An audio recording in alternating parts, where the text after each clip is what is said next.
Posso falar de futebol, galera? Não vou entrar no detalhe de futebol, tá? Mas esse mundial de clubes, tá? Gente, isso é sobre política, tá? Eles ensinam muita coisa pra gente em termos de política. Eu já falei pra vocês antes, né? Como certas coisas do marxismo você tem que ouvir, você tem que absorver. O cara não estava completamente errado sobre tudo. Tem um elemento dessa dialética, né, entre ideologia e relações materiais e que você percebe como as coisas são.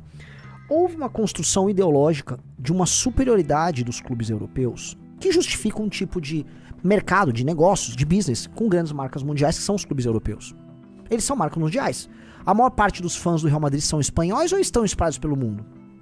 A maior parte dos fãs do Manchester United, do Manchester City, de todos esses times, estão espalhados pelo mundo. Isso é sobre política também. Há um lobby da UEFA, um lobby de grandes marcas, clubes europeus, na construção justamente dessa ideologia de que se você assistir o jogo Alavés e Real Sociedad, aquilo faz parte da elite do futebol, quando não é. O Real Madrid é elite do futebol, o Barcelona é, o Manchester City é, o Manchester United é, hoje nem tanto como o time não, mas o clube, né, são grandes marcas. E eles precisam dessa crença quase mágica de que o futebol europeu é muito superior. Não. Quem é superior é um grupo de 10 a 12 clubes. E o que esse... É Infantino? Qual é o nome do presidente da FIFA? Teve de brilhante. Há uma briga de poder entre FIFA e UEFA. Há uma briga clara de poder entre FIFA e UEFA. E o grande mercado hoje é o mercado de clubes. A Champions League é o grande mercado. Qual foi a sacada? Cria uma entidade, um evento que está acima da Champions League, que é o campeonato de clubes mundial. E como, veja, olha a armadilha, como os fãs do Bayern não estão só na Alemanha, os fãs do City não estão só na Inglaterra, os fãs do Real não estão só na Espanha, os fãs da Juventus não estão só em Turim, né? Os fãs do PSG não estão na França, são marcas mundiais. Eles foram obrigados a se confrontar com clubes que vêm dos países em que, em geral, os fãs dele também estão. E por mais que veja aquela história, não, eles não estão levando a sério, pode ser que em algum momento eles não estavam levando a sério. O dano de imagem que eles passaram a ter, porque esse fã em outro país não quer ver o Chelsea pagando mico. O Chelsea tem bilhões investido ali, é um modelo de negócio com investidores gringos, tinha o Abramovich e tal. E aí a marca internacional Chelsea passa a ser alvitada porque fãs brasileiros começaram a tirar onda, não sei se vocês viram. O brasileiro na internet é muito troll. O brasileiro é uma parada muito louca, né? O brasileiro é um troll de internet. O que o Flamengo fez... Tá? E o que o torcedor do Flamengo fez com o Chelsea, eles humilharam o Chelsea. E aí a galera dos outros times ingleses entraram na brincadeira. A galera do Arsenal entrou muito na brincadeira, porque o Arsenal é sempre muito zoado. Presta atenção, eu vi gente que falou assim, estão falando de futebol, vou sair da live. Não é sobre futebol, tô falando sobre poder aqui. Isso é sobre poder. Então, essas marcas ficaram expostas em grande medida. Eles não podem perder. Gente... O City não pode perder, o Bayern não pode perder, o Real não pode perder, o Atlético... O Borussia, com o faturamento que o Borussia tem, não pode perder. A Inter não pode perder. Nenhum deles pode perder pra time... Não é nem time brasileiro, time fora da Europa. Porque os caras dispõem de uma simetria. O mundo olha o futebol deles como superior, porque eles concentraram dinheiro, fizeram as melhores ligas, já tinham as melhores ligas em grande medida, tem um espetáculo bem feito, tem uma construção boa, mas essa construção... Tá? Não é tão assimétrica com relação aos melhores aqui do Brasil ou de outros lugares quanto a gente imaginava. E o que foi demonstrado foi o Palmeiras e o Flamengo, mas vamos botar aqui o Botafogo e o Fluminense, que eles estão participando, estão indo bem. Esses caras, com o compartilhamento do conhecimento, a vinda de técnicos estrangeiros, o aumento do faturamento dos clubes brasileiros, eu não sei se vocês viram, os clubes brasileiros estão se profissionalizando muito pela competição com o que o Palmeiras e o Flamengo fez, você começa a subir o nível. E esses caras estão disputando com a segunda prateleira do futebol europeu. Fato. Tá? O Fluminense jogou melhor do que o Borussia. Eu não acho que o Botafogo vai passar vergonha com o Atlético de Madrid. Eu não acho. Tá? Não acho, naturalmente, que se pegar o City e pegar o Palmeiras vai, mano, jogar de igual pra igual pro City. Não dá, mas você tem uma simetria de faturamento que é grotesca. Agora, tá claro assim. Galera, se o Palmeiras pegar, sei lá, fala um time médio inglês, Nottingham Forest, Wolverhampton, quem disse que o Palmeiras vai passar vergonha? Quem diz que o Flamengo, se pegar a liga lá de Portugal, vai passar vergonha? Não vai pra porra nenhuma. O Flamengo seria campeão português. Amassaria os Portugal lá. E olha que eu sou, mano, um portuguista. Amo Portugal. Sou português, dupla nacionalidade, né? Não nasci lá, claramente, mas enfim. que eu quero chegar aqui, tá? Há uma ideologia que justifica um modelo de negócios. E essa ideologia foi meio que trincada.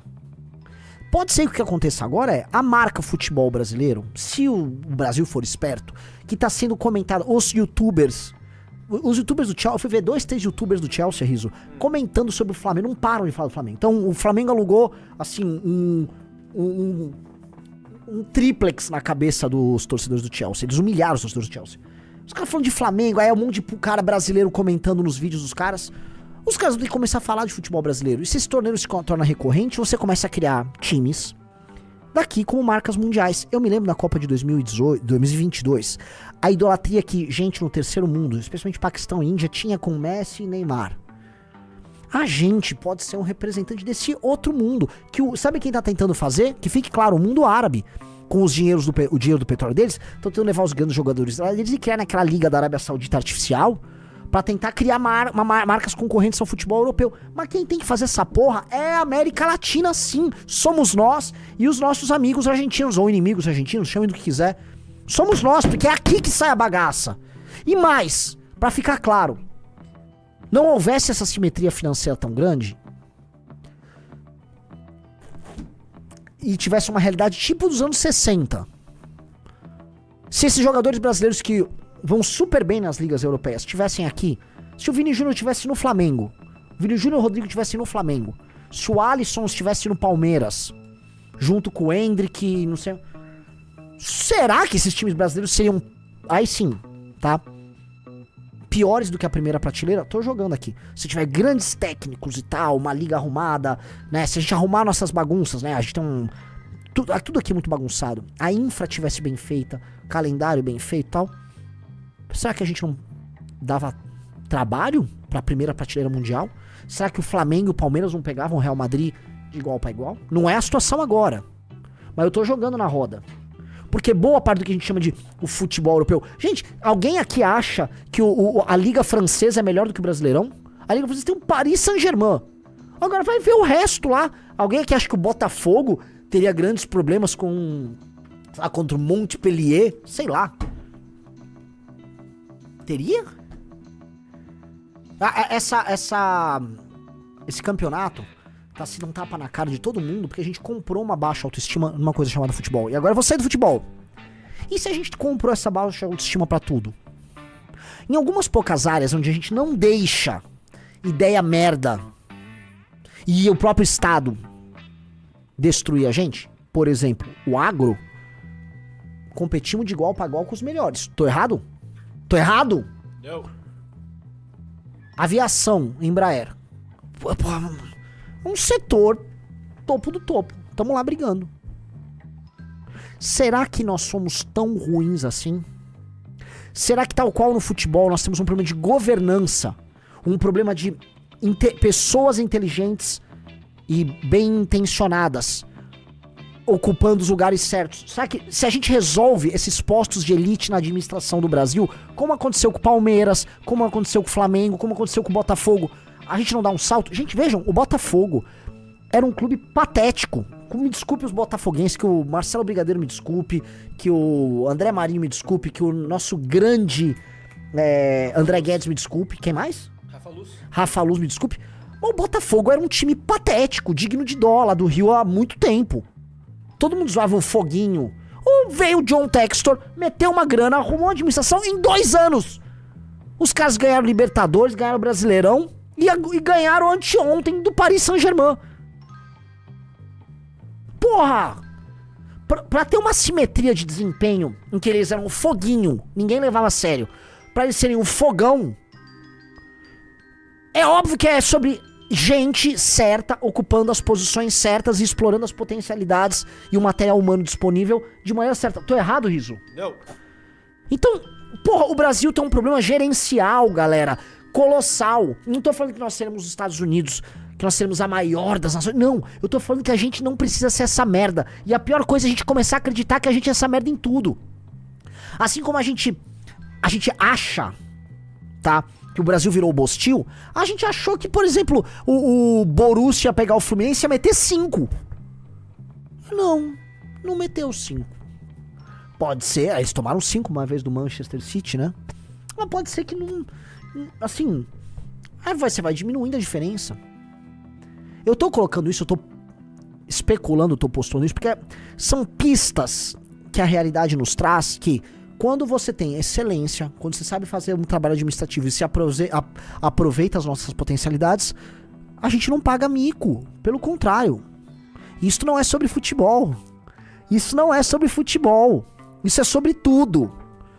Quando eu vejo o Abel lá, eu vejo um homem inteligente, um homem capaz, perspicaz, de personalidade séria, dura, um líder nato como o Abel, né? E assim, a gente vê nos técnicos de futebol as mesmas características de estratégia, inteligência, de genialidade, de obsessão pelo sucesso e de liderança que a gente vê nos grandes generais da antiguidade.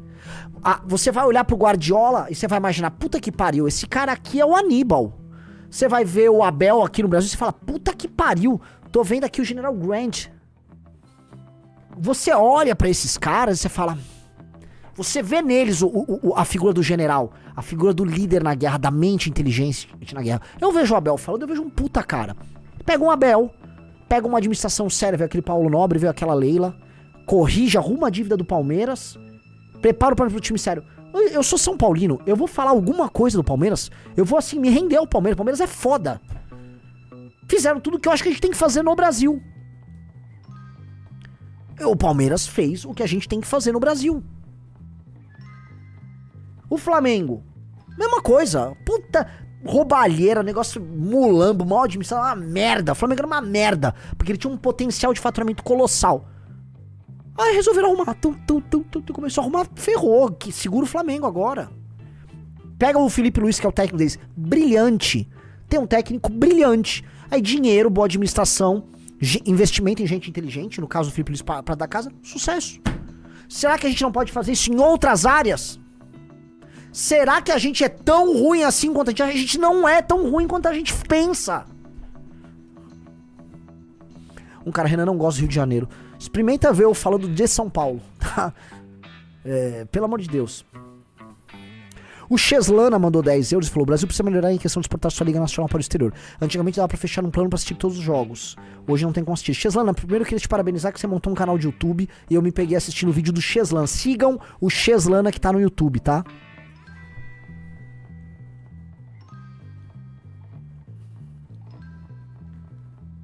Um cara, depois dessa eu vou até dar live aqui na live, avante. Não, cara, vocês palmeirenses somente, sabe o seguinte, eu sou São Paulino, cara. Eu já tive toda aquela arrogância e empáfia do São Paulo. Hoje meu time é uma merda, porque aquela administração velha, né? O São Paulo representa a elite velha de São Paulo. E é verdade, o São Paulo, a fundação dele é feito pelo paulistano quatrocentão pré-imigração italiana. O Corinthians e o Palmeiras, eles têm sido dois ramos da imigração italiana na gênese deles. Tanto que o Palmeiras é muito mais o italiano mais da Pompeia, da Zona Oeste, talvez um italiano um pouco mais do Norte, e o Corinthians, a Itália do Sul e os outros migrantes, depois os migrantes, né? Você tem dois ramos ali, ambos não faziam parte dessa elite. O São Paulo representava essa elite, é uma elite velha. É uma elite hoje que tem cheiro de João Dória, que é o do São Paulo. Então, o São Paulo não representa uma elite de sucesso. O São Paulo representa uma elite de São Paulo que envelheceu. E o próprio clube representa isso. E o clube tem que alterar a porra da gestão dele. O Rizzo é São Paulino, eu sou São Paulino. São Paulo tá muito pra trás. E o Corinthians? O Corinthians talvez represente, assim, o fracasso, porque no fundo o Corinthians acabou se transformando no eleitor do PT. O Corinthians virou um símbolo do eleitor do PT. E aí é um time corrupto, administrado por corruptos, que montou o estádio de maneira corrupta e tá quebrado por ser corrupto e mal administrado. Tanto que o Corinthians tinha potencial pra ter o faturamento do Flamengo. Talvez por estar sediado em São Paulo, o Corinthians poderia ter um faturamento maior que o Flamengo, mas o Corinthians é uma desgraça de administração.